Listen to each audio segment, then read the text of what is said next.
नमस्कार मित्रों, समाख्या यस के इस यूट्यूब चैनल पर आपका पुनः स्वागत है। आज है 14 सितंबर और 14 सितंबर के दिन राष्ट्रीय हिंदी दिवस मनाया जाता है। तो आप सबको राष्ट्रीय हिंदी दिवस की हार्दिक बधाई एवं शुभकामनाएं। हिंदी का कैसे सशक्त हो रही है, इसके लिए भी हम आज बात करेंगे। अपनी भाषा से ही उन्नति संभव है, स्व की भाषा ही सर्वोत्तम होती है। ये केवल भाषणों की, केवल कहने की बात नहीं है। अगर ये जानना है तो चाइना, जापान, इज़राइल, इन देशों की स्थितियों को देख लीजिए, तो हमको समझ आएगा कि अपनी भाषा से उन्नति कैसे संभव है। वहीं आज हम जिन समाचारों के बारे में बात करने वाले हैं, डिजिटल युग में सशक्त होती हिंदी, निष्क्रिय कागजी दलों पर कार्रवाई, पर्यावरण संरक्षण में एकजुटता का परिणाम है। जो ओजोन परत के बारे में रिपोर्ट आई है ताज़ी, उसके बारे में खबर है। आर्थिक आधार पर आरक्षण संविधान के खिलाफ ऐसा तर्क दिया जा रहा है। सुनवाई शुरू हो गई है। कोविड ने रोका गगनयान मिशन। गगनयान मिशन जो 2022 में लॉन्च होना था, वो अब 2024 में होगा। इसके बारे में बातचीत होनी है। देश में नहीं होगी बिजली कटौती, बिजली मंत्री आर के सिंह ने ये बात कही है। कई देश रुपए में द्विपक्षीय कारोबार के इच्छुक हैं, वित्त मंत्री ने कहा है। पूरी दुनिया में 5 करोड़ लोग आधुनिक गुलामी का शिकार हैं। आधुनिक गुलामी किस प्रकार से होती है, इस बारे में बात करेंगे। और वो बथुआ मजदूरी कर रहे हैं। आज के समाचारों के विश्लेषण पर आगे बढ़ने से पहले आग्रह है कि चैनल अब तक सब्सक्राइब नहीं किया है तो कृपया सब्सक्राइब कर लीजिए। वीडियो को लाइक करिए, कमेंट करके बताइए श्रृंखला कैसी लग रही है। साथ ही शेयर करके लोगों को लाभ पहुंचाइए। आगे बढ़ते हैं। डिजिटल युग में सशक्त होती हिंदी। हिंदी एक वैज्ञानिक भाषा है, ऐसा हम जानते हैं। इंटरनेट के माध्यम से हिंदी जो है लगातार बढ़ रही है। 90% से ज़्यादा की दर से इंटरनेट पर हिंदी का प्रयोग करने वाले यूजर्स की संख्या पिछले कुछ वर्षों में बढ़ रही है, जबकि अंग्रेजी के कंटेंट पढ़ने वालों की संख्या केवल 17% की वृद्धि से बढ़ रही है। वहीं हिंदी में लगातार अच्छे अच्छे ऐप लॉन्च हो रहे हैं। बहुत सारे बड़ी बड़ी कंपनियां हैं, अमेज़न है, क्विकर है, OLX है। इन्होंने हिंदी में अपने जो है ऐप लॉन्च किए हैं। यूट्यूब, बाइजूस, वेदांतु, इनके भी हिंदी में ऐप हैं। हिंदी की वैज्ञानिकता है। हिंदी में जो शब्द हैं, जो लिखा होता है वही बोला जाता है। और इनके जो हिंदी की वर्णमाला है, हिंदी के जो लेटर्स हैं, वो उच्चारण के साथ में उनका अलग अलग ग्रुप, समूह बनाया गया है। पहला जो समूह है वो हम जानते हैं कि स्वर होता है। आज से आ ई से लेकर के अंगाहा तक। वहीं का से अंगा तक वो कंठव्य कहे गए हैं, क्योंकि यहाँ पर ध्वनि कंठ से निकली। कंठ मतलब गले से निकलती है। अगर हम बोलेंगे का, खा, गा, घा, अंगा, तो ये कंठ से, गले से ध्वनि निकल रही है, इसीलिए कंठव्य बोला जाता है। चा, छा, जा, झा, या, ये तालु से बोले जाते हैं। तालु यानी जो जीभ है वो तालु पर लगती है, इसीलिए इनको तालव्य जो है अक्षर कहे जाते हैं। वहीं टा, ठा, डा, ढा, अड़ा को मूर्धन्य कहते हैं। मूर्धन्य मतलब मुंह के अंदर का तालु और ऊपर के दांतों के पीछे सिर की तरफ जो भाग है, वो जो है वो जीभ का भाग लगता है वहाँ पर। टा, ठा, डा, ढा, अड़ा मूर्धन्य कहे गए हैं इन अक्षरों को। वहीं ता, था, दा, धा, ना को दंतीय कहा गया है, क्योंकि जीभ जो है दांतों से लगती है। ता, था, दा, धा, ना बोल करके देखिए। वहीं पा, फा, बा, भा, मा को ओष्ठ्य कहा गया है। ओष्ठ्य क्यों? क्योंकि ये इसको ओठों से ही बोले जा सकते हैं। बिना ओठ लगाए इन अक्षरों को नहीं बोला जा सकता। या, रा, ला, वा को अंतस्थ कहते हैं। इसकी आवाज़ अंदर से निकलती है। या, रा, ला, वा, तो ये अंदर से आवाज़ आ रही है, तो इसलिए अंतस्थ बोलते हैं। इसकी ध्वनि अंदर से आती है। वहीं सा, सा, शा, सा, हा, ये ऊष्म कह जाते हैं। इनको बोलते हुए गर्म जो है ऊष्मा अंदर से निकलती है, इसीलिए इसको ऊष्म कहा जाता है। तो इतनी वैज्ञानिक भाषा है हिंदी। और यूजर की संख्या लगातार बढ़ रही है। 2011 में जो है 6.8 करोड़ यूजर्स जो अंग्रेजी में होते थे, और मात्र 4.2 करोड़ भारतीय भाषाओं के यूजर्स होते थे इंटरनेट पर। 2016 में ये 17.5 लाख अंग्रेजी के और 23.4 लाख जो है 17.5 करोड़ जो अंग्रेजी के, 23.4 करोड़ यूजर्स जो है भारतीय भाषाओं के होते थे, वहीं 2021 में 19.9 करोड़ जो अंग्रेजी के, वहीं 53.6 करोड़ जो है भारतीय भाषाओं के यूजर्स इंटरनेट पर बढ़े हैं। तो दुनिया में जो है तीसरी सबसे अधिक बोले जाने वाली ये भाषा है हिंदी, और कुछ आंकड़े बताते हैं कि दुनिया में दूसरे नंबर की सबसे ज़्यादा बोली जाने वाली भाषा है। तो ये तो रहा हिंदी का मामला। हिंदी 14 सितंबर को प्रतिवर्ष राष्ट्रीय हिंदी दिवस मनाया जाता है। ये इस दिन क्यों मनाया जाता है? क्योंकि संविधान सभा में 14 सितंबर 1949 को ही हिंदी को आधिकारिक भाषा के रूप में स्वीकृति मिली थी। इसीलिए आज का दिन यानी 14 सितंबर का दिन राष्ट्रीय हिंदी दिवस के रूप में मनाया जाता है। तो हिंदी सप्ताह भी मनाया जाता है। ये सप्ताह हिंदी पक्ष भी मनाया जाता है। 7 दिन पहले से शुरू होकर 7 दिन बाद तक चलता है 14 सितंबर के। तो हिंदी पक्ष, हिंदी सप्ताह, हिंदी माह भी मनाए जाते हैं। सरकारी प्रोग्राम इसमें होते हैं। और हिंदी के विकास के लिए और बहुत कुछ करने की आवश्यकता है, जिसमें अभी बहुत सारी ढिलाई चल रही है सरकार की तरफ से, जिसको और समाज को भी इसकी ओर ध्यान देने की आवश्यकता है। आगे बढ़ते हैं।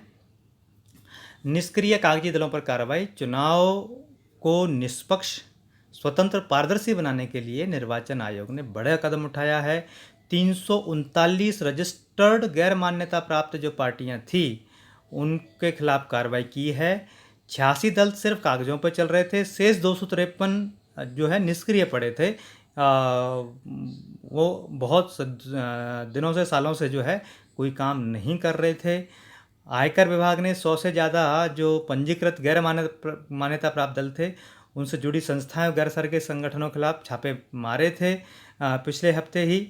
तो ये बड़ा जो है कार्रवाई जो है हो रही है। आयकर विभाग ने कहा है कि चुनाव आयोग की शिकायत पर ही ये छापे मारे गए थे, और इसमें ईडी मनी लॉन्ड्रिंग वाला मामला भी मैटर आ सकता है सामने। मई में आयोग ने 87 दलों के खिलाफ कार्रवाई करते हुए RUPP की सूची से बाहर कर दिया गया था। वहीं जून में 111 दलों को इस सूची से बाहर कर दिया गया था, और इनको मिलाकर अब तक निर्वाचन आयोग ने 537 पंजीकृत गैर मान्यता प्राप्त पार्टियों के खिलाफ कार्रवाई की है। और कई सारे ऐसे पार्टीज थी जिनका जो है एड्रेस कहीं का कहीं है, क्योंकि जनप्रतिनिधित्व अधिनियम, जिसको कहते हैं पीपल रिप्रेजेंटेटिव एक्ट की जो धारा 29A है, 29A, उसमें अगर किसी राजनीतिक दल को अपना नाम, मुख्यालय, पदाधिकारी, पता, पैन आदि में किसी प्रकार का बदलाव करना है तो इसकी जानकारी चुनाव आयोग को देनी होती है, लेकिन ऐसा नहीं हुआ है कई सारे दलों के द्वारा। तो ये कार्रवाई लगातार चल रही है और चलेगी। जो है 253 RUPP रजिस्टर्ड जो है यानी पंजीकृत गैर मान्यता प्राप्त पार्टियां हैं, उनके खिलाफ बिहार, दिल्ली, कर्नाटक, महाराष्ट्र, तमिलनाडु, तेलंगाना, उत्तर प्रदेश के मुख्य चुनाव अधिकारी जो हैं CEO, चीफ इलेक्शन ऑफिसर की शिकायतों के आधार पर कार्रवाई की गई है। 253 दलों ने आयोग की तरफ से भेजे गए पत्रों, नोटिसों का कोई जवाब नहीं दिया था, जिसके चलते इनको निष्क्रिय घोषित कर दिया गया। इन दलों ने राज्य विधानसभाओं या 2014 या 2019 के संसदीय चुनाव में भाग नहीं लिया था, जबकि पंजीकरण के 6 साल के भीतर चुनाव लड़ना जरूरी होता है। तो ये सब चीज़ें जो है निष्क्रिय पड़ी जो है पार्टियां, उनके खिलाफ कार्रवाई की गई है। ये जरूरी था, किस लिए? निष्पक्ष, स्वतंत्र, पारदर्शी चुनाव के लिए, क्योंकि ये संदेह है ये काले धन को सफ़ेद करने वाली पार्टियां हैं, क्योंकि चंदा के माध्यम से जो है पार्टियों को धन मिलता है। आगे बढ़ते हैं। आर्थिक आधार पर आरक्षण संविधान के खिलाफ है। सुप्रीम कोर्ट में याचिका दायर की गई है। जनहित अभियान एक गैर सरकारी संगठन है, उसके माध्यम से उसमें कहा गया है कि जो 103वां संविधान संशोधन अधिनियम हुआ, जिसमें आर्थिक रूप से कमजोर वर्ग यानी EWS को 10% आरक्षण दिया गया है, वो संविधान के खिलाफ है। और ये 3 प्रश्न जो हमने पहले भी बताए, इन पर विचार किया जाएगा। इस पर सुनवाई जो है शुरू हुई है। वो 3 प्रश्न है कि क्या 103वां संविधान संशोधन इस आधार पर संविधान के मूल ढांचे के विरुद्ध है कि उसके तहत सरकार को आर्थिक आधार पर आरक्षण की शक्ति मिली है। दूसरा प्रश्न है क्या इस आधार पर मूल ढांचे के खिलाफ है कि वो सरकार गैर सहायता प्राप्त निजी शिक्षण संस्थाओं में दाखिलों को लेकर नियम बना सकती है? और तीसरा, इनमें ओबीसी, एससी और एसटी को शामिल नहीं किया गया है, इस आधार पर ये मूल ढांचे के खिलाफ है। तो ये 3 प्रश्न हैं और याचिकाकर्ता की तरफ से कहा गया है कि ये जो आरक्षण की व्यवस्था है वो शैक्षणिक और सामाजिक रूप से पिछड़े हुए लोगों के प्रतिनिधित्व की पूर्ति के लिए की गई थी, न कि आर्थिक रूप से लोगों को कमज़ोर जो वर्ग है उनको आगे बढ़ाने के लिए आरक्षण की व्यवस्था नहीं की गई थी। और क्योंकि आर्थिक रूप से कमज़ोर कई कारणों से हो सकता है, तर्क दिया गया है कि अगर कोई जुआ खेल लेता है तो वह भी गरीब हो सकता है, तो गरीबी इसका आधार नहीं माना जा सकता है। अगर आरक्षण दे रहे हैं तो इसमें जाति का भेदभाव क्यों किया जा रहा है? तो जाति को महत्व नहीं होना चाहिए। अगर दे रहे हैं तो सभी गरीबों को इसका लाभ मिलना चाहिए। और वहीं जो सामाजिक न्याय की अवधारणा है उसके ये खिलाफ है ये आरक्षण की व्यवस्था। इस पर अभी सुप्रीम कोर्ट सुनवाई कर रहा है। इस पर लगातार इस संवैधानिक पीठ जो है वो संवैधानिक पीठ का मतलब 5 जजों की पीठ जो है इस पर सुनवाई कर रही है। कम से कम 5 जज जो होते हैं वो संवैधानिक पीठ कहलाती है। और इस पर आगे चल करके एक कॉन्क्रीट जिसको कहते हैं निश्चित जो है निर्णय सामने आएगा, तब हम इस पर और डिटेल चर्चा करेंगे। डेली बेसिस पर सुनवाई होगी, कौन कौन से तर्क आएंगे उन तर्कों पर हम चर्चा करते रहेंगे। आगे बढ़ते हैं। कोविड ने रोका गगनयान मिशन। केंद्रीय मंत्री जितेंद्र सिंह ने कहा है कि पहला मानव अंतरिक्ष अभियान भारत का गगनयान, जिसको 2022 में लॉन्च करना था, अब वो 2024 में लॉन्च होने का उसका संभावना है।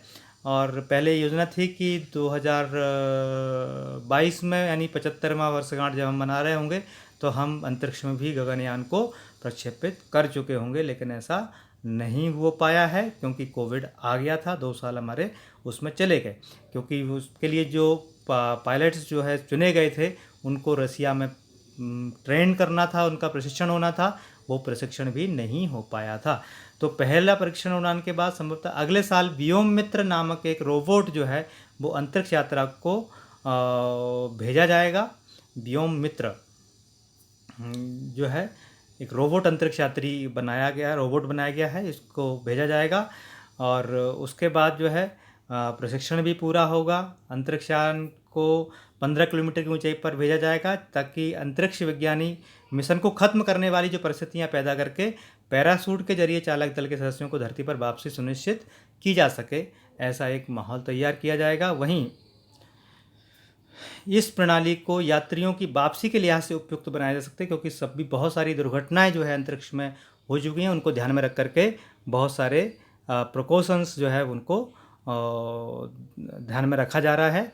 और अगले साल जो है चंद्रयान 3 मिशन जो है वो भी लॉन्च होगा। चंद्रयान 2 जो है चंद्रयान 2 मिशन जो है लॉन्च किया गया था, उसका जो लैंडर था विक्रम, वो चांद की सतह पर उतरने से कुछ देर पहले ही उसने संपर्क तोड़ दिया था, उसका कनेक्टिविटी हमारी उससे नहीं हो पाई थी, तो वो एक तरह से असफल मिशन रहा था। अब चंद्रयान 3 मिशन जो है अगले साल होने की 2023 में उसको लॉन्च करने की संभावना बन रही है। तो ये था गगनयान से संबंधित मामला और जो है चंद्रयान मिशन। ठीक है। पर्यावरण संरक्षण में एकजुटता का परिणाम। National oceanic and atmospheric administration, ये संस्था है अमेरिका की, उसने अभी ताज़ा आंकड़ों में बताया है कि समताप मंडल में जो ओजोन क्षयकारी पदार्थ की सांद्रता जो है वो वर्ष 1980 की तुलना में आधी रह गई है।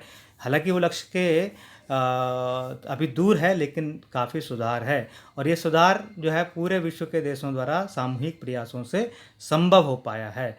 समताप मंडल में, जिसको हम स्ट्रेटोस्फेयर कहते हैं, समताप मंडल में से ओजोन परत जो है पृथ्वी की रक्षा कवच का काम करती है। ओजोन क्षयकारी पदार्थों की जो बेतहाशा उत्सर्जन हुआ उससे ओजोन का निर्माण की जो प्राकृतिक प्रक्रिया है वो प्रभावित हुई। इससे वो ओजोन परत कमज़ोर हुई। ओजोन परत कमज़ोर होने से परावैंगनी किरणें जो सीधे आती हैं अल्ट्रावायलेट रेज सूर्य से, वो सीधे पृथ्वी पर आती हैं, जो मनुष्यों के लिए बहुत ही हानिकारक हैं, जीव जंतुओं के लिए बहुत हानिकारक हैं। ओजोन क्षयकारी जो ओजोन डिप्लेशन एलिमेंट्स हैं वो है chlorofluorocarbon, hydrofluorocarbon, carbon tetrachloride, methyl chloroform. ये समताप मंडल में दशकों तक मौजूद रहते हैं और ओजोन परत को नुकसान पहुंचाते हैं। और सबसे ज़्यादा ओजोन परत का जो नुकसान हुआ है वो दक्षिणी ध्रुव पर हुआ है, जो सर्दियों के अंत और बसंत की शुरुआत में ये अधिक दिखता है। जैसे जैसे तापमान बढ़ता है तब ओजोन रिक्तीकरण की प्रक्रिया धीमी हो जाती है, ओजोन के क्षरण की प्रक्रिया कम हो जाती है। मानव स्वास्थ्य पर इसका प्रतिकूल प्रभाव पड़ता है। पैदावार में गिरावट से लेकर के पोषक तत्वों की कमी आ जाती है फसलों के। वहीं सामुद्रिक पारितंत्र जो है ओशनिक इकोसिस्टम है, उस पर भी इसका असर पड़ता है। समुद्री जीवों की जीवटता, उनकी प्रजनन क्षमता, उनकी फर्टिलिटी कैपेसिटी वो भी प्रभावित होती है। साथ ही साथ समुद्री खाद्य श्रृंखला जो है, जो फूड चेन है, वो भी प्रभावित होती है। 1985 में वियना एग्रीमेंट हुआ था, वियना करार हुआ था। 1987 में मॉन्ट्रियल प्रोटोकॉल आया था। ये मॉन्ट्रियल प्रोटोकॉल का उद्देश्य था कि ओजोन क्षयकारी पदार्थ जो है, ओजोन डिप्लेशन मैटर्स हैं, उनका उत्पादन और खपत में कटौती करना, ताकि वातावरण की उनकी उपस्थिति को घटाया जा सके और ओजोन परत की रक्षा की जा सके। तो इस ओर अच्छा प्रयास हुआ है। अब ये जो है, इसके लिए और कुछ करने की आवश्यकता है। तो उनको 3 चीज़ें हमें विशेष ध्यान रखना है कि प्रदूषण पर नियंत्रण कर रखना है, दावानल पर रोक, दावानल में जो जंगलों में आग लग जाती है उसको फॉरेस्ट फायर बोलते हैं, उस पर रोक लगाना है। वहीं पौधारोपण पर जोर देना, जितने ज़्यादा वृक्ष होंगे उतनी ज़्यादा ही पर्यावरण की सुरक्षा होगी।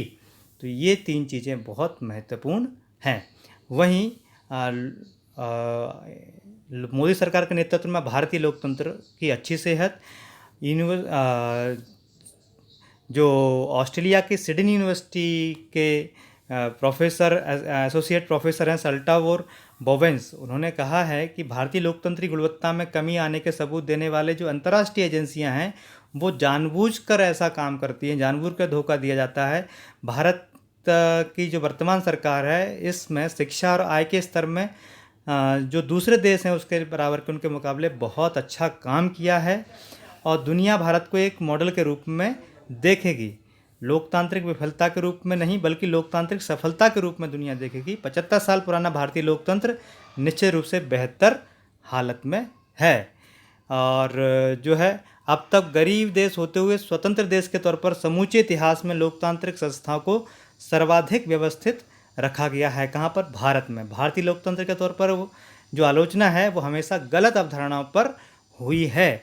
और ये भी कहा है कि जो अंतर्राष्ट्रीय एजेंसियां हैं जो इनके लोकतंत्र को, भारत के लोकतंत्र को कमज़ोर कहती हैं, वो वही आलोचना करती हैं जो भारत में विपक्षी दल करते हैं। तो ये कहीं ना कहीं बायस्ड दिखाई देती हैं, वो किसी एक पक्ष की ओर झुकी हुई दिखाई देती हैं। तो भारत का भविष्य अच्छा है। देश में नहीं होगी बिजली की कटौती। हमारे जो बिजली मंत्री हैं, जिसको बिजली और नवीकरणीय ऊर्जा मंत्रालय कहा जाता है, आर.के. सिंह, उन्होंने कहा है कि किसी भी कीमत पर भारत में जो थर्मल पावर प्लांट हैं वहाँ पर कोयले की कमी नहीं होने दी जाएगी, क्योंकि कोयला जो है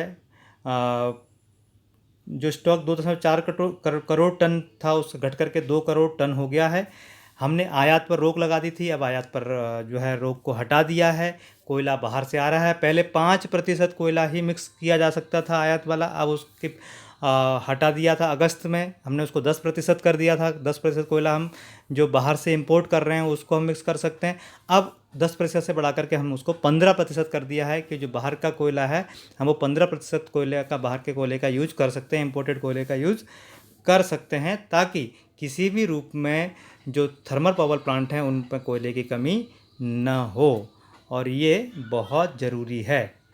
तो ये बिजली आपूर्ति के लिए अत्यावश्यक है। लगातार ये प्रश्न उठता है कि भारत में कोयले की कमी हो रही है और बिजली बंद हो जाएगी, ऐसा सरकार नहीं होने देगी।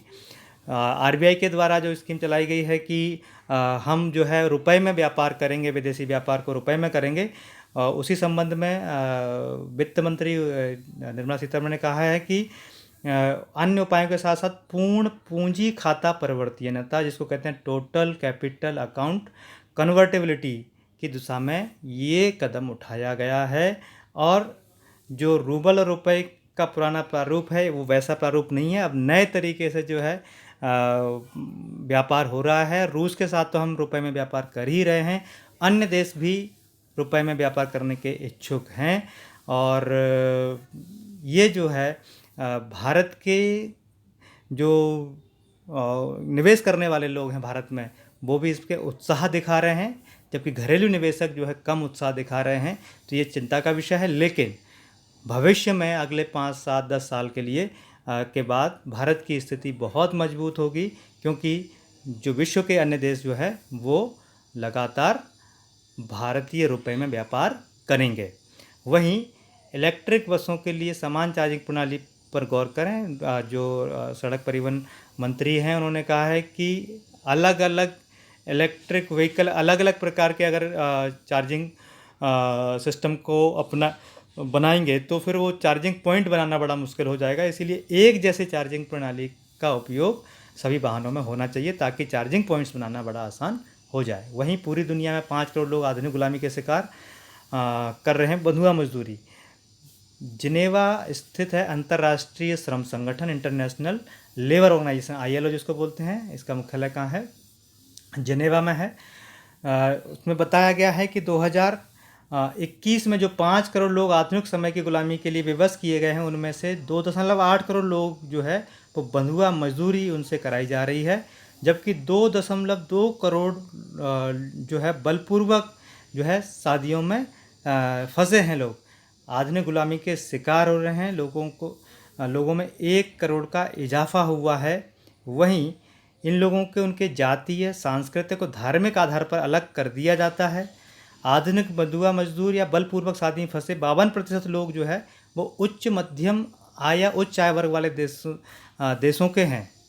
तो ऐसा नहीं है कि केवल गरीब देशों में ही ऐसा होता है। जो अल्प विकसित या विकासशील देश हैं, जो विकसित हैं, उच्च आय वाले देश हैं, वहाँ पर भी ऐसा हो रहा है। तकरीबन 86% जो बंधुआ मजदूर है वो निजी क्षेत्रों में यानी प्राइवेट सेक्टर में जो है पाए गए हैं।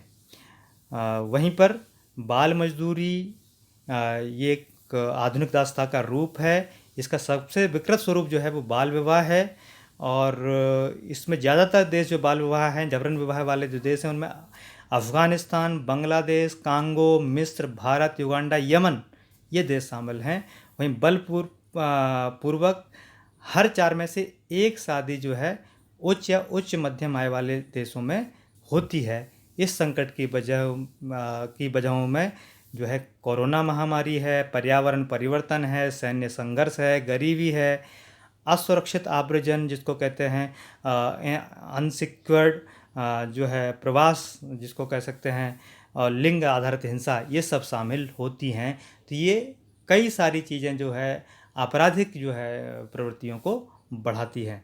तो ये आधुनिक प्रकार की गुलामी है। आज के इतिहास की बात करें, 14 सितंबर आज के दिन यानी 1954 में श्रीकांत जिचकर का जन्म नागपुर में हुआ। श्रीकांत जिचकर भारत के सबसे पढ़े लिखे व्यक्तियों में एक माने जाते हैं। आपने जो है MBBS किया, MBBS के बाद MS में प्रवेश लिया, MS छोड़ करके आपने कानून की पढ़ाई की, IPS और IAS के लिए भी चयनित हो गए। 42 विश्वविद्यालयों से 20 बड़ी डिग्रियां हासिल की। लिम्का ऑफ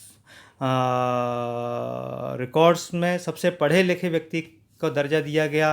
वहीं 1980 में महाराष्ट्र विधानसभा में सबसे कम उम्र के विधायक चुने गए और मंत्री और सांसद के रूप में भी काम किया। ऐसे थे श्रीकांत जिचकर, जो देश के सबसे पढ़े लिखे व्यक्ति माने जाते हैं। आज ही यानी 14 सितंबर 1954 को आपका जन्म हुआ। 14 सितंबर 1959 आज ही अंतरिक्ष यान सोवियत लूना 2 ने चांद की सतह को छुआ था।